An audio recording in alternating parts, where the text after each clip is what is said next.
Hello everyone. आज हम जिस टॉपिक पे बात करने जा रहे हैं वो है प्रोटीन्स। प्रोटीन्स को 1838 में मल्डर नामक वैज्ञानिक ने खोजा था। ये एक डच केमिस्ट थे और इन्होंने प्रोटीन्स को एक अत्यंत महत्वपूर्ण पोषक तत्व कहा। मल्डर ने कहा कि ये जो प्रोटीन है वो अत्यंत महत्वपूर्ण कार्बनिक पदार्थ हैं जिसकी कमी से जीवन संभव नहीं है। बर्जीलियस ने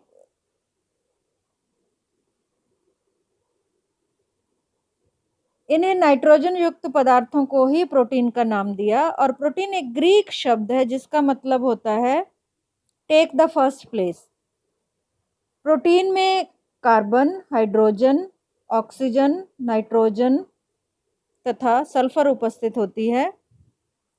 कुछ प्रोटीन्स में फास्फोरस भी उपस्थित होती है और प्रोटीन्स एमिनो एसिड से मिलकर बनते हैं। इनमें 16% नाइट्रोजन उपस्थित होती है। प्रोटीन का अगर हम क्लासिफिकेशन देखें तो अमेरिकन फिजियोलॉजिकल सोसाइटी और American society of biological chemist ने प्रोटीन को 3 श्रेणियों में वर्गीकृत किया गया है। सिंपल प्रोटीन्स, दूसरा कॉन्जुगेटेड प्रोटीन्स,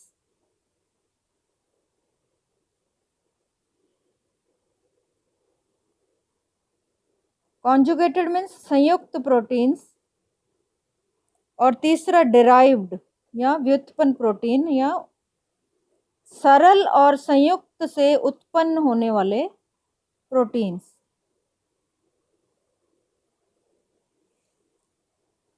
प्रोटीन्स का क्लासिफिकेशन आपने फर्स्ट ईयर में भी पढ़ा है और फर्स्ट ईयर में न्यूट्रिशन में भी और बायोकेमिस्ट्री में भी। अगर हम दूसरे क्लासिफिकेशन को देखें तो दूसरा क्लासिफिकेशन है संरचना के आधार पे प्रोटीन का वर्गीकरण, जो कि 4 प्रकार का होता है। प्राइमरी स्ट्रक्चर, प्राथमिक संरचना, सेकेंडरी स्ट्रक्चर, द्वितीयक संरचना, टर्शरी स्ट्रक्चर,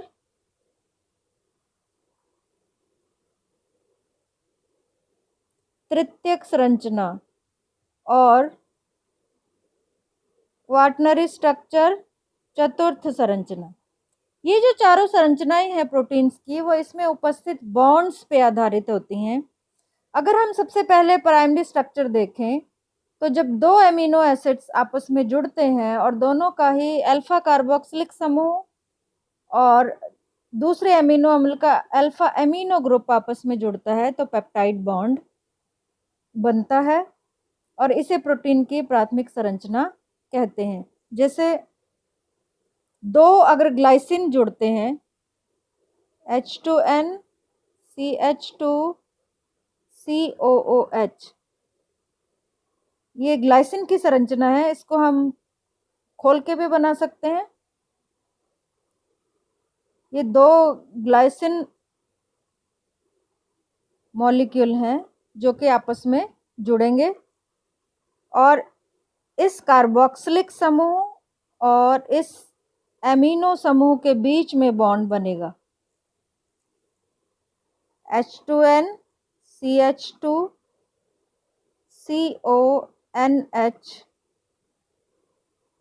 CH2 COOH, ये CONH, this one is peptide bond, peptide bond means जब कार्बोक्सिलिक समूह और एमिनो समूह 2 एमिनो एसिड के आपस में जुड़ेंगे तो वाटर मॉलिक्यूल निकल जाएगा और क्या बचेगा CONH। और ये दोनों ही हमने यहाँ पे शो किए हैं ग्लाइसिन। कोई भी एमिनो एसिड आपस में जुड़ सकते हैं लेकिन इनमें जो प्राइमरी स्ट्रक्चर होगी या प्राथमिक संरचना होगी उसमें हमेशा पेप्टाइड बॉन्ड बनेगा। और इस पे शॉर्ट क्वेश्चन आता है जनरली कि पेप्टाइड बॉन्ड की संरचना बनाइए। इसीलिए प्रोटीन्स को क्या कहते हैं? पॉलीपेप्टाइड्स। जब अधिक संख्या में अमीनो एसिड्स आपस में जुड़ते हैं तो उन्हें क्या कहा जाता है? पॉलीपेप्टाइड्स। इसी तरह से हम अगर सेकेंडरी स्ट्रक्चर देखें तो इस पेप्टाइड बॉन्ड के साथ साथ क्या होगा? सेकेंडरी अगर हम स्ट्रक्चर देखें तो इसमें क्या होगा? पेप्टाइड बॉन्ड, जिसकी संरचना अभी हमने बनाई है सेकेंडरी। इसमें पेप्टाइड बॉन्ड के साथ साथ क्या होगा? हाइड्रोजन बॉन्ड भी उपस्थित होंगे, तो वो क्या हो जाएगी? द्वितीयक संरचना। हाइड्रोजन बॉन्ड वो प्रोटीन की द्वितीयक संरचना कहलाएगी। अगर peptide bond plus hydrogen bond और डाइसल्फाइड बॉन्ड भी हो, डाइसल्फाइड बॉन्ड्स, इनको एसएस बॉन्ड्स भी कहते हैं, तो वो क्या कहलाएगी? Tertiary structure. और यदि इन सभी संरचनाओं का मिश्रण हो, मीन्स इसके अलावा हाइड्रोफोबिक बॉन्ड्स भी उपस्थित हों, तो वो सारी संरचनाएं मिलके, ये सारे बॉन्ड्स और उसके साथ हाइड्रोफोबिक बॉन्ड्स भी होंगे, तो उन्हें हम क्या कहेंगे? क्वाटरनरी स्ट्रक्चर या प्रोटीन की चतुर्थ संरचना। तो एग्जाम में कई बार स्पेसिफाई किया होता है कि आप प्रोटीन का वर्गीकरण संरचना के आधार पर लिखिए, या आप प्रोटीन का वर्गीकरण अमेरिकन फिजियोलॉजिकल सोसाइटी के अनुसार लिखिए। तो ये प्रोटीन के दो अलग अलग वर्गीकरण हैं। इसके नोट्स आपके पास हैं, तो आपको समझने में कोई परेशानी नहीं होगी। एक और क्लासिफिकेशन है प्रोटीन्स का पोषण के आधार पे, पोषण की दृष्टि से प्रोटीन का वर्गीकरण, means classification of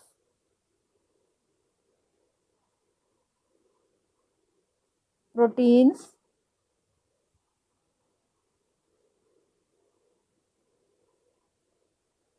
on the basis of nutritional importance।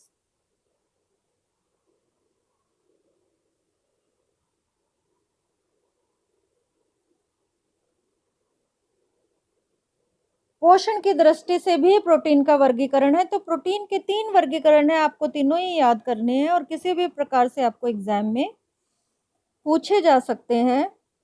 पोषण की दृष्टि से कंप्लीट प्रोटीन, संपूर्ण प्रोटीन,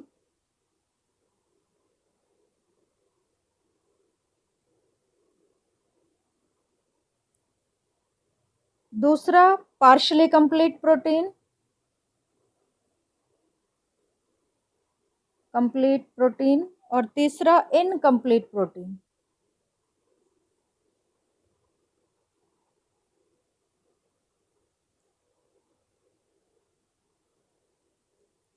मीन्स पूर्ण प्रोटीन, आंशिक पूर्ण प्रोटीन और अपूर्ण प्रोटीन। जो कंप्लीट प्रोटीन होता है उसमें सभी आवश्यक अमीनो अम्ल पर्याप्त मात्रा और पर्याप्त अनुपात में उपस्थित होते हैं, विशेष रूप से आवश्यक अमीनो अम्ल, जो कि हम अगले वीडियो में पार्ट 2 में पढ़ेंगे कि कौन कौन से आवश्यक अमीनो अम्ल हैं। जैसे कि इसका जो बेस्ट एग्जाम्पल है वो है एग प्रोटीन, एग एल्ब्यूमिन कह सकते हैं। आंशिक पूर्ण प्रोटीन या पार्शियली कंप्लीट प्रोटीन वो है जिनमें 1 या 2 आवश्यक अमीनो अम्ल आंशिक रूप से कम मात्रा में उपस्थित होते हैं, जैसे कि व्हीट प्रोटीन है, ग्लूटन, गेहूं में पाए जाने वाला प्रोटीन, इसमें लायसिन और थ्रेओनिन नामक अमीनो अम्ल नहीं होता या कम मात्रा में उपस्थित होता है। इनकम्प्लीट प्रोटीन, इनमें 1 या अधिक अमीनो अम्ल पूर्ण रूप से अनुपस्थित होते हैं, जैसे मक्का में पाया जाने वाला प्रोटीन, जीन ऑफ कॉर्न, ये मक्का में पाया जाने वाला प्रोटीन है जो कि अपूर्ण प्रोटीन की श्रेणी में आता है, या जिलेटिन।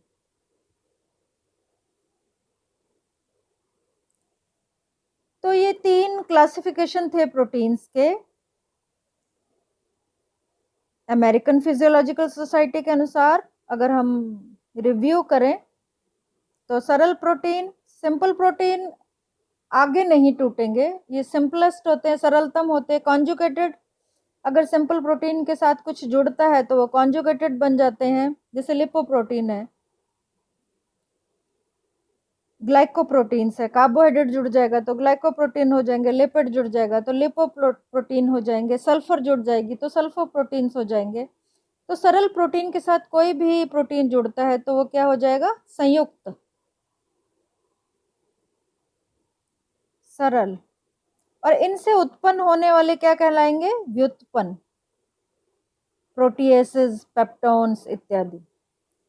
अगर हम संरचना के आधार, ये जो वर्गीकरण है वो किसने दिया है? अमेरिकन फिजियोलॉजिकल सोसाइटी ने,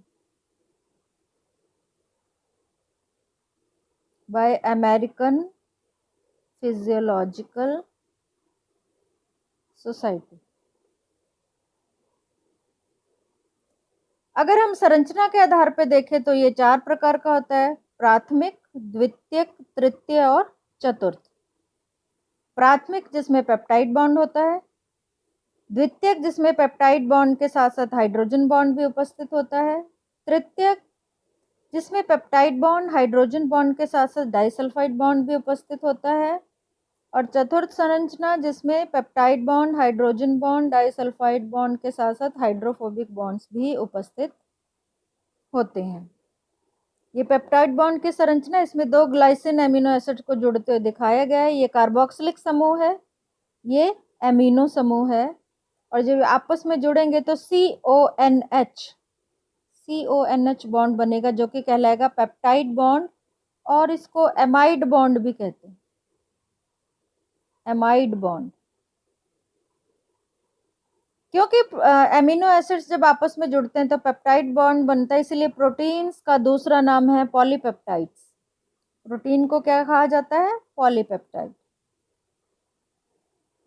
अब अगर हम पोषण की दृष्टि से वर्गीकरण देखें तो 3 प्रकार का है: संपूर्ण प्रोटीन, आंशिक पूर्ण प्रोटीन और अपूर्ण प्रोटीन। पूर्ण प्रोटीन जिसमें सभी आवश्यक एमिनो अम्ल पर्याप्त मात्रा और अनुपात में उपस्थित होते हैं, जैसे कि अंडे का प्रोटीन, एग एल्ब्यूमिन कह सकते हो। अंडे का मुख्य प्रोटीन कौन सा है? Egg albumin. आंशिक पूर्ण प्रोटीन ग्लूटन, गेहूं में पाए जाने वाला, इसमें लाइसिन और थ्रियोनिन की कमी होती है। इनकम्प्लीट प्रोटीन जिसमें 2 या अधिक एमिनो अम्ल पूर्ण रूप से उपस्थित नहीं होते, जैसे कि मक्का का प्रोटीन है जीन और जिलेटिन। तो आशा करती हूँ आपको ये क्लासिफिकेशन समझ में आ गया होगा। कल हम जो मोस्ट इम्पॉर्टेंट थिंग है, स्ट्रक्चर ऑफ एमिनो एसिड्स पढ़ेंगे, कि एमिनो अम्लों की संरचना कैसे बनाई जाती है। Thank you.